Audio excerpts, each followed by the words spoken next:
O título da mensagem de hoje é As Armas Secretas de Deus. Quem aqui é uma arma secreta de Deus? Amém? Que assunto é esse, pastor? Pode parecer curioso, mas pode ter certeza, no final você vai ter plena certeza que você é uma arma secreta de Deus. Abra comigo, por favor, em Atos dos Apóstolos, no capítulo 16, no verso 16.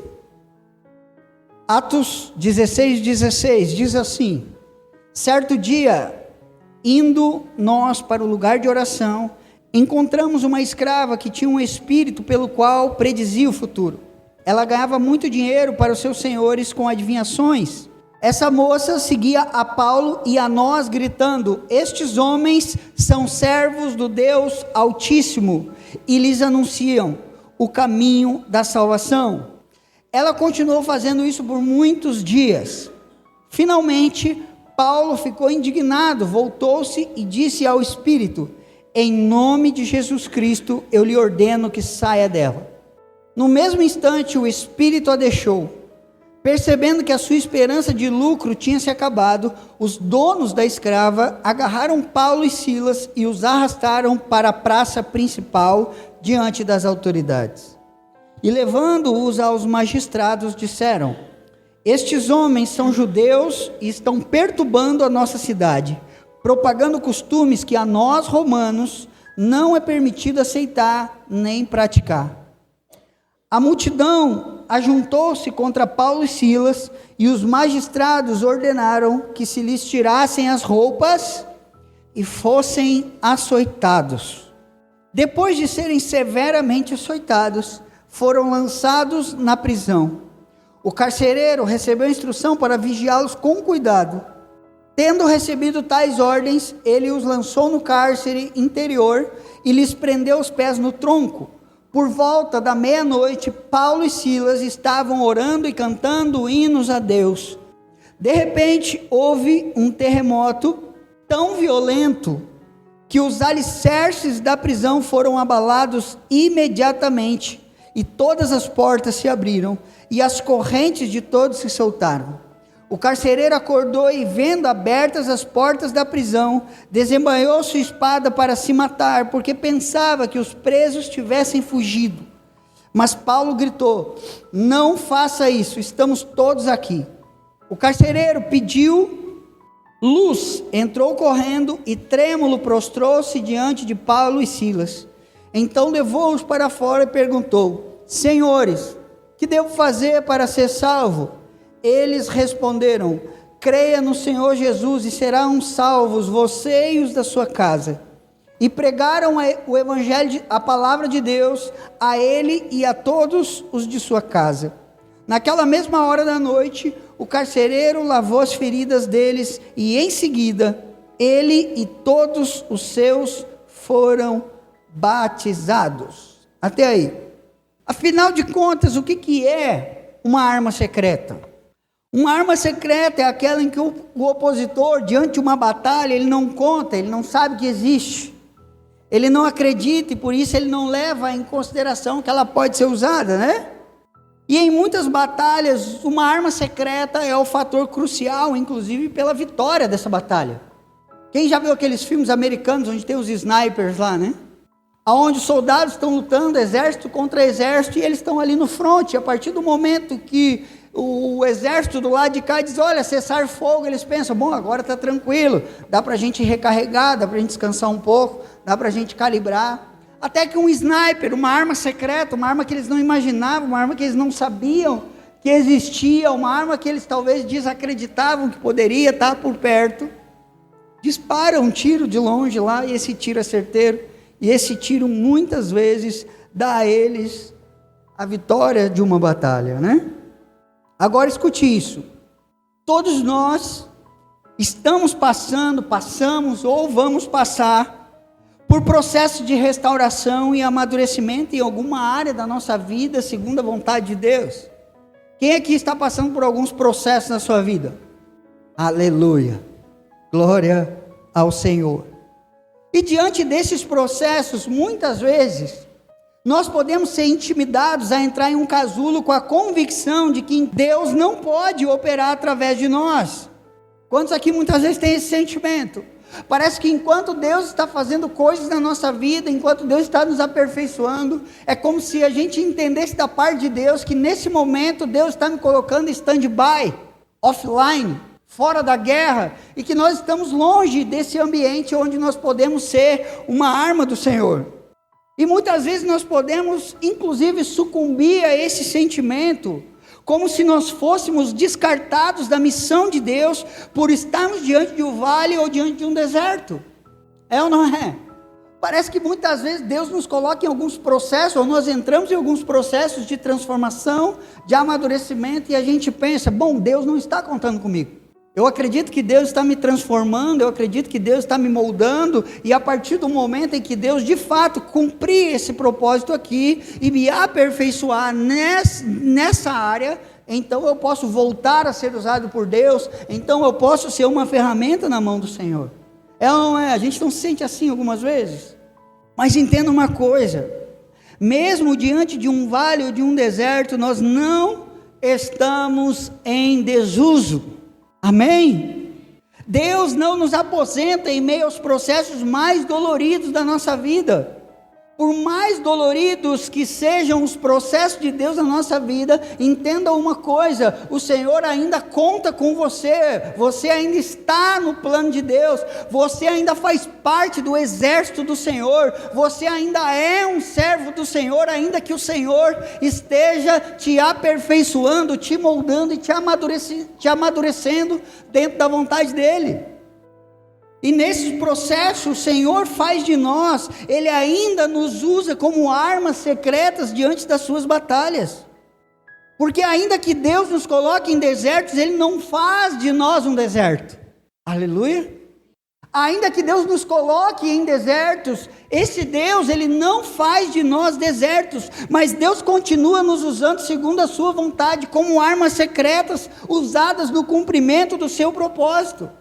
Por isso escute isso, tudo que o diabo deseja de você em meio a um deserto, é que você confunda aquilo que é transitório com aquilo que é eterno, é que você confunda aquilo que é um processo com aquilo que é eterno, é que você confunda aquilo que é uma estação com aquilo que é eterno, é que você confunda aquilo que é somente por um tempo com aquilo que é eterno. Irmãos, estações, elas não definem quem nós somos, e muito menos o quanto nós podemos ser usados por Deus, porque na maioria das vezes o foco do diabo se dá naqueles que estão aparentemente de pé, como aqueles soldados lá. Os soldados, eles não ficam combatendo algo que possa talvez estar aparecendo. O que ele está combatendo? Ele está combatendo aquilo que está diante dele.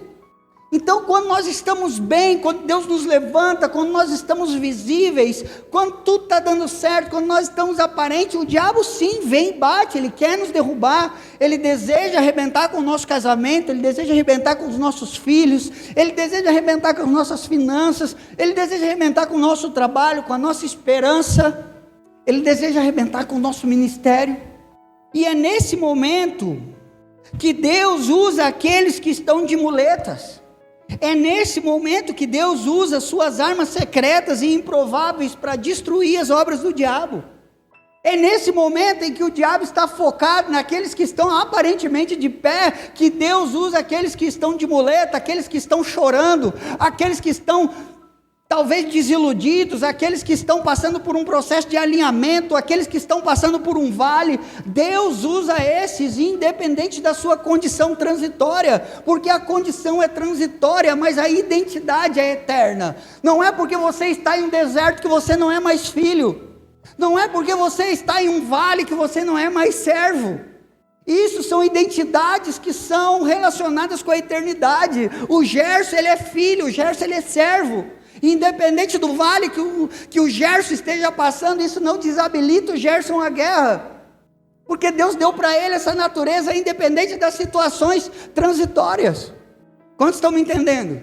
Jesus, então, Deus pega então aqueles que não são, para confundir até aqueles que são. Ele pega muitas vezes aquele que está caído, arrebentado, de muleta, que está dizendo: Senhor, eu olho para mim, eu vejo um caco, e Deus diz: eu só preciso de um caco nesse momento, para que esse caco, de alguma forma, consiga diminuir a dor de um leproso. Um caco Deus usa. Jesus nos mostrou que até mesmo, escute isso, irmão, Jesus nos mostrou que até mesmo com os nossos pés e mãos pregadas em um madeiro, nós podemos ser instrumento de salvação para outras pessoas. Imagine o diabo olhando para Jesus na cruz do Calvário, vencido. O que esse cara oferece? O que eu posso temer de um homem, um mero mortal, que está ali na cruz do Calvário? Eu estou vendo, ele está com os pés pregados, não pode nem correr. Ele está com as mãos pregadas, ele não pode fazer nada. A sua boca está embebida em vinagre, em sangue. O que esse homem pode falar? O que pode sair dali? Até que Jesus, com o coração tomado de compaixão, em meio ao sofrimento, ele olha para um ladrão do lado e diz: eu te asseguro que ainda hoje, tu vai estar comigo no paraíso. De onde não se esperava, de um lugar, de um momento e de alguém que não se esperava, ainda foi instrumento de salvação para alguém. Na pior de todas as suas condições, Cristo ainda foi um instrumento de salvação para alguém. Porque Jesus sabia que a cruz não era a sua identidade, a cruz era transitória, a cruz era passageira, a cruz era um vale, a cruz era um deserto, mas que dali ele passaria, que a cruz não definiria ele, porque ele era filho, ele era servo. Então Jesus, ainda pregado em um madeiro, ele diz assim: ainda assim eu posso olhar para o lado, eu posso ser um instrumento de salvação para alguém, porque esse momento não me define. E a pergunta para nós diante disso é: ei, meu filho, minha filha, quais são as suas dores para que eu não possa te usar?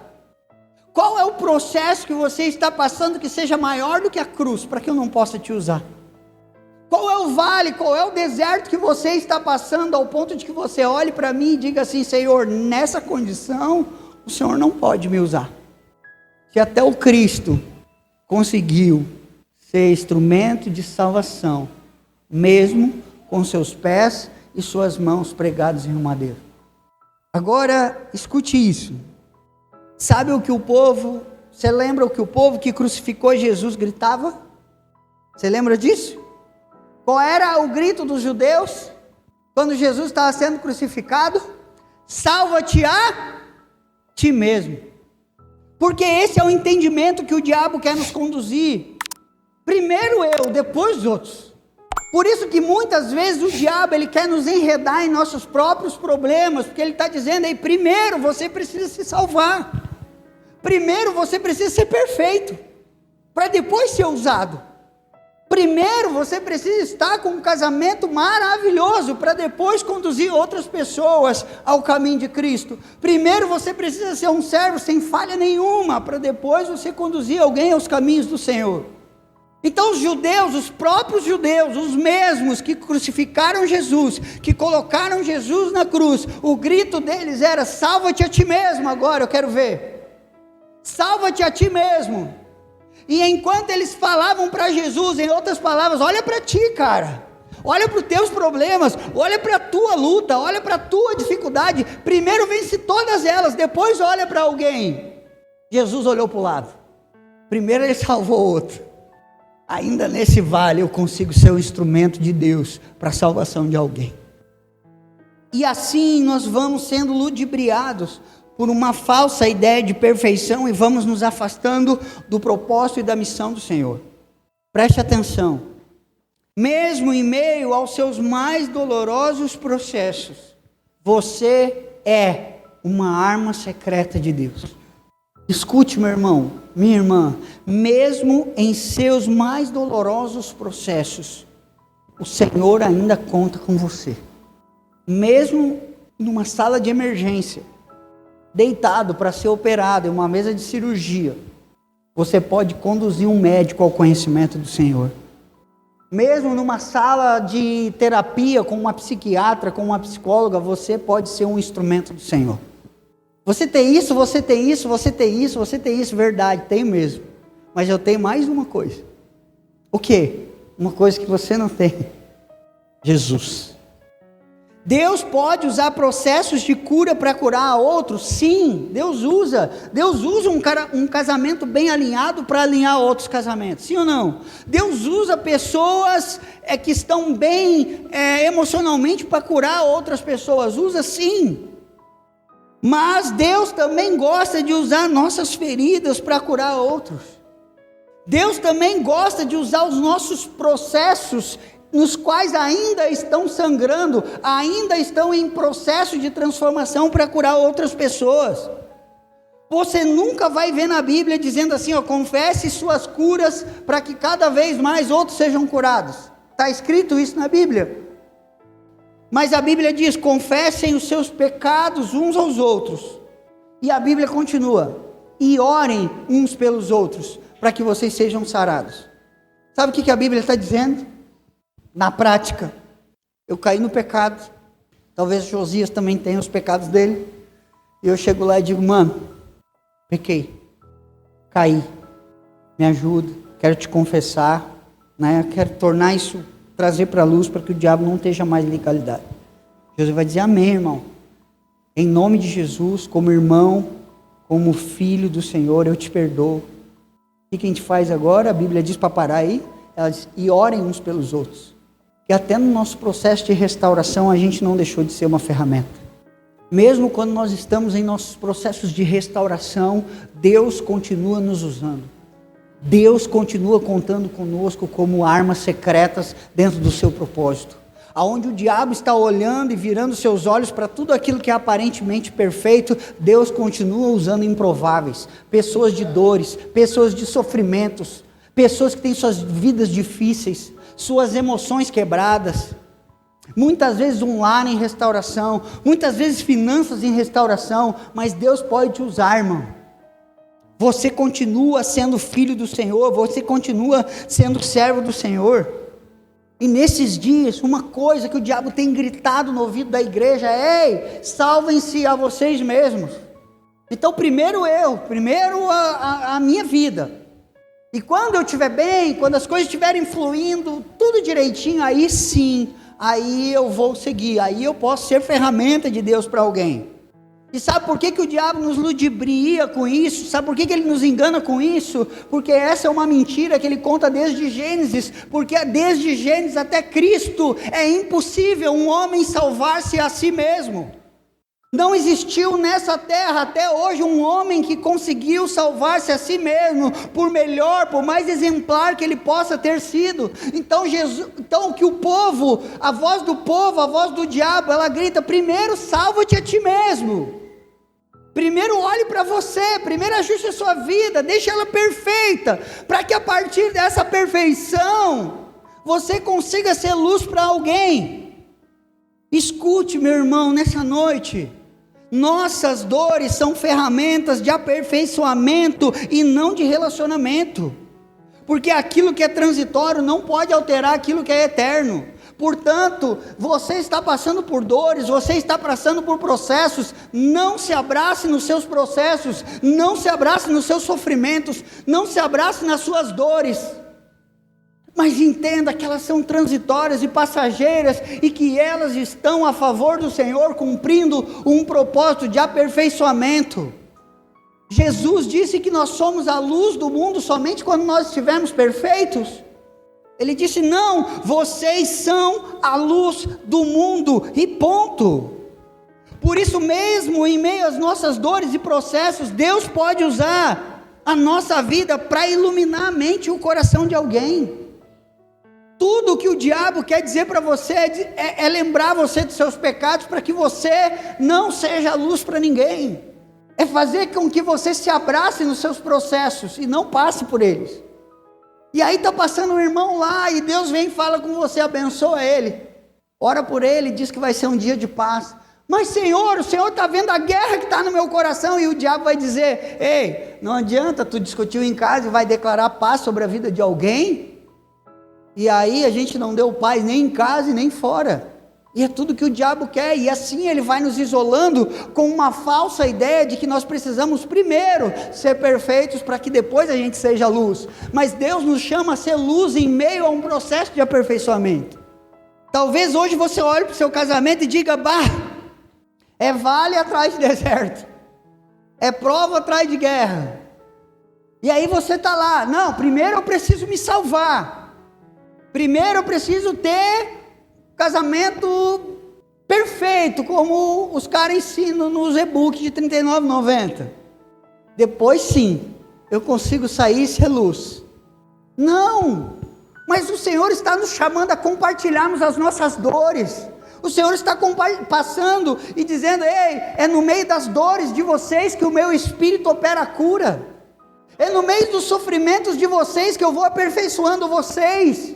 É no meio do compartilhamento das próprias guerras que o Senhor dos Exércitos vai tomando forma nas nossas vidas, na sua igreja. Porque o que agrada a Deus não são as nossas perfeições, mas a Bíblia diz que sem perfeição é impossível agradar a Deus. É isso? É isso que a Bíblia diz? Não, a Bíblia diz que sem fé é impossível agradar ao Senhor. Nós achamos que nós agradamos ao Senhor com a nossa perfeição, mas o Senhor, Ele é agradado pela nossa fé. E irmão, no meio do vale, uma coisa que a gente precisa é de fé. No meio de um deserto, só nos sobra a fé. No meio de uma luta, no meio de uma guerra, no meio de uma fase de transição, só nos sobra a fé. Às vezes a gente está lá quebradinho, e a gente não tem nada para apresentar para o Senhor. E aí a gente canta, né, com toda a autoridade: eu não trouxe nada para a mesa, apenas uma fome, uma sede. E de fato irmãos, tem tempos na nossa vida que a gente olha para nós e de fato nós não temos nada a oferecer para o Senhor, a não ser os nossos cacos. Senhor, eu estou todo quebrado. Mas foi um caco que Deus usou para de alguma forma conseguir diminuir a dor de Jó naquele momento que ele estava possuído por uma lepra. Um caquinho. Escute uma coisa: o caquinho que você pode estar hoje, meu irmão, pode ser telhado para alguém. Quando nós compartilhamos as nossas dores, a maioria das vezes que nós escondemos as nossas dores, nós pensamos: o que o outro vai pensar? Porque nós olhamos as pessoas esteticamente. Eu olho o Josias e digo assim: cara, estou passando por tal coisa. O Josias, do jeito que aquele irmão fala, é uma benção. Ele não deve passar essas coisas. E aí eu vou lá: bah, irmão, passando por isso. Josias olha e diz assim: ah, cara, ainda bem, achei que era só eu.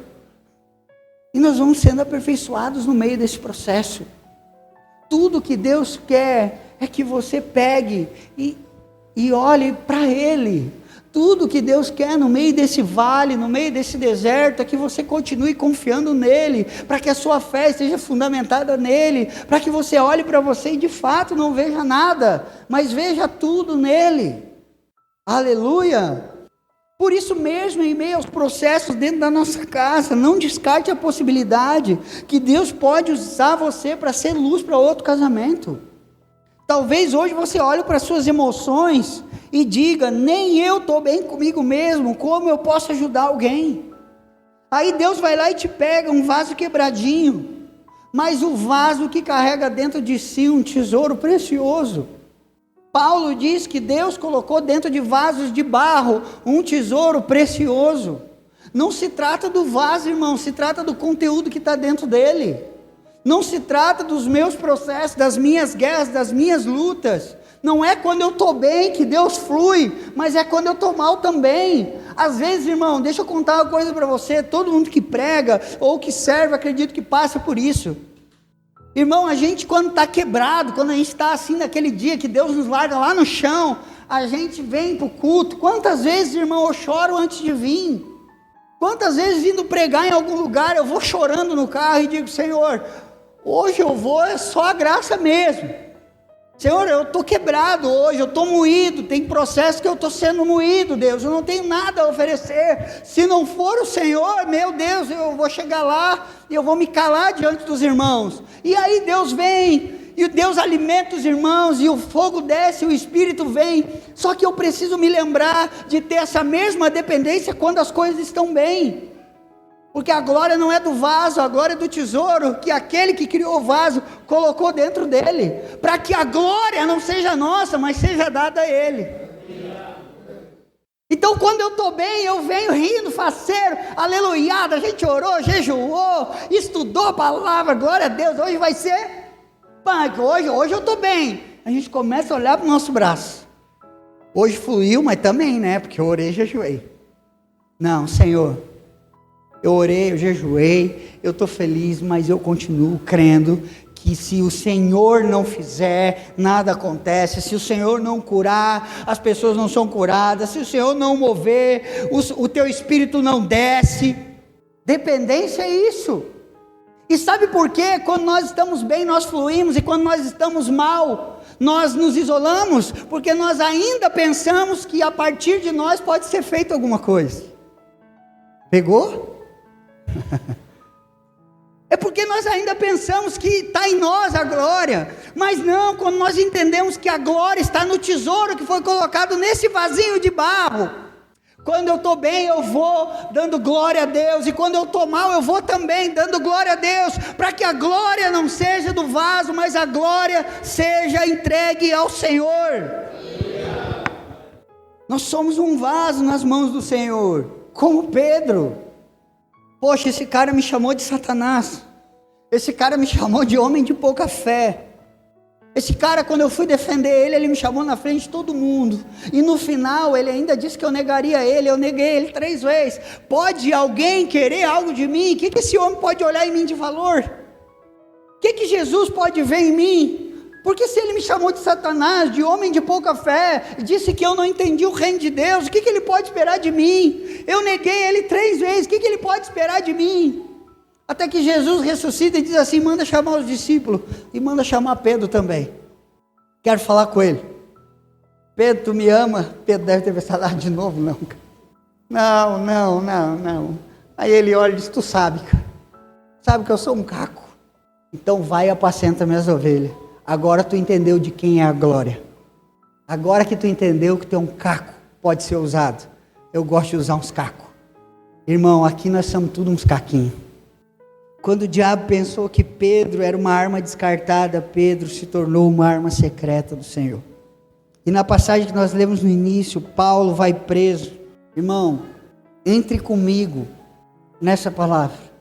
As roupas de Paulo, elas são tiradas. Paulo e Silas, eles são jogados na cadeia. E a palavra de Deus diz que eles passam a noite toda sendo severamente açoitados. Você consegue imaginar essa cena? E o que eles fazem? Eles dizem assim, cara, e agora? A gente está preso. Ou eles dizem assim, será que alguém vai vir ajudar a gente? Será que Deus vai nos dar o livramento? Ou eles dizem, será que Deus não vê a gente que está passando por isso? Ou eles falaram, quando os discípulos viram que a gente estava na fartura, vinha bastante gente, agora ninguém vem me trazer nenhuma coquinha gelada.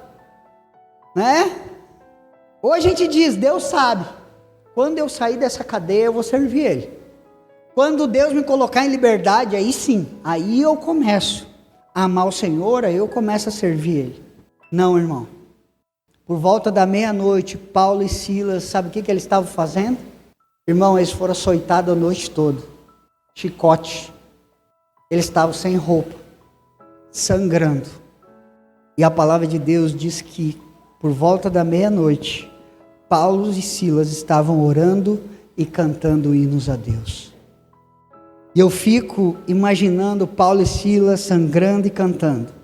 O choro dura uma noite, mas a alegria, ela vem pela manhã, eu creio. Ainda que a figueira não floresça, que não haja fruto na vide, que o produto da oliveira minta, todavia eu me alegrarei. Todavia eu me alegrarei. Irmão, Paulo e Silas no deserto, eles ainda não eram fonte de água viva. Paulo e Silas, eles entenderam que aquele processo era transitório, que aquele processo não era a respeito da eternidade deles. Eles falaram: se o meu Deus, que é soberano, está no controle das nossas vidas, me permitiu ser açoitado, me permitiu estar numa cadeia, Ele tem um propósito aqui dentro, então eu vou orar e eu vou cantar, ainda que a figueira não floresça, que não haja fruto na vide, que o produto da oliveira minta, eu ainda me alegrarei, porque aquilo que é transitório não altera a natureza daquilo que é eterno. A Bíblia diz que enquanto eles oravam e cantavam, olha o que acontecia: os outros presos ouviam. Os outros presos ouviam. Os outros o quê? Repita comigo. Presos. Talvez Paulo e Silas, tomados, se eles abraçassem aquilo que é transitório, eles falavam: a partir do momento em que eu for livre, eu venho pregar aos cativos.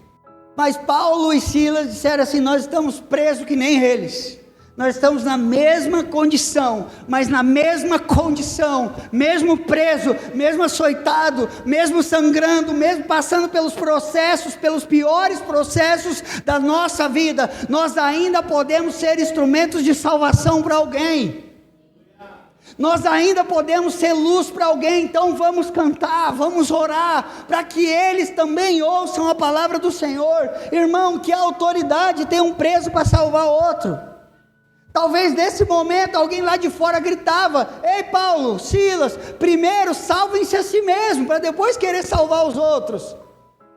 Mas Paulo e Silas não se abraçaram naquilo que era transitório, mas eles entenderam que aquilo que era transitório não podia apagar aquilo que era eterno. Irmão, agora imagine esse mesmo Paulo escrevendo à igreja de Corinto, com que autoridade esse homem escrevia isso. Pois Deus que disse: das trevas resplandeça a luz, Ele mesmo brilhou em nossos corações para a iluminação do conhecimento da glória de Deus na face de Cristo. Mas temos esse tesouro em vaso de barro, para mostrar que este poder, que a tudo excede, provém de Deus e não de nós. De todos os lados, irmão, olha isso, por favor, pegue isso no seu coração, para o momento de angústia, para o momento de dor, para os processos que você está passando. De todos os lados nós somos pressionados, mas não desanimamos.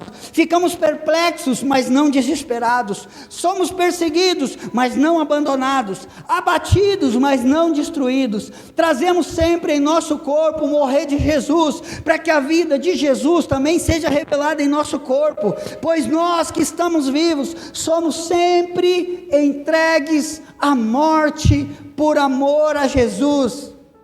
Somos sempre entregues à morte por amor a Jesus, com um propósito: para que a vida de Jesus também se manifeste em nosso corpo mortal, de modo que em nós atua a morte, para que em vocês atue a vida. Irmão, entenda isso. Vire essa chave hoje na sua vida. Talvez você olhe para a sua vida e diga assim: a morte está operando em mim. Amém. Mas eu vou cumprir o propósito, para que ainda que a morte opere em mim, nos outros opere vida. Eu não vou me abraçar naquilo que é transitório, eu vou me agarrar naquilo que é eterno. E olha o que a palavra diz: de repente houve um terremoto. Enquanto Paulo e Silas cantavam e oravam, houve um terremoto tão violento, que os alicerces da prisão eles foram abalados. Imediatamente todas as portas se abriram e as correntes de todos se soltaram. Aí o carcereiro olhou, acordou e, vendo as portas abertas da prisão, desembaiou a sua espada para se matar, porque ele pensou: meu Deus, eles fugiram, de qualquer forma eu vou morrer, agora eu vou ser açoitado. Como que eu vou explicar que 2 homens orando e cantando foram capazes de destruir correntes e de abrir portas de ferro? Quem vai acreditar nisso? Eles vão olhar para mim e vão dizer que eu dei a capacidade de fuga para eles. Mas Paulo e Silas não saíram correndo. Paulo e Silas não pensaram neles. Eles olharam naquele momento a porta aberta. E talvez se fosse nós, irmão, a primeira coisa que a gente ia fazer é: opa, bora! Abriu a porta, é de Deus, eu orei. Paulo naquele momento pensou no carcereiro.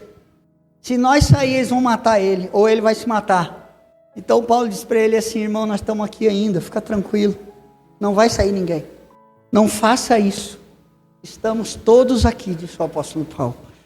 O carcereiro pediu luz, entrou correndo e trêmulo, e se prostrou diante de Paulo e Silas, sem apelo nenhum, irmão. Então levou-os para fora e perguntou: senhores, o que eu devo fazer para ser salvo? Eu quero esse Deus aí, eu quero esse Deus, porque vocês estão presos, cara, vocês foram açoitados a noite toda, vocês estão sangrando, cara, vocês ainda pensaram na minha vida, eu quero esse Deus.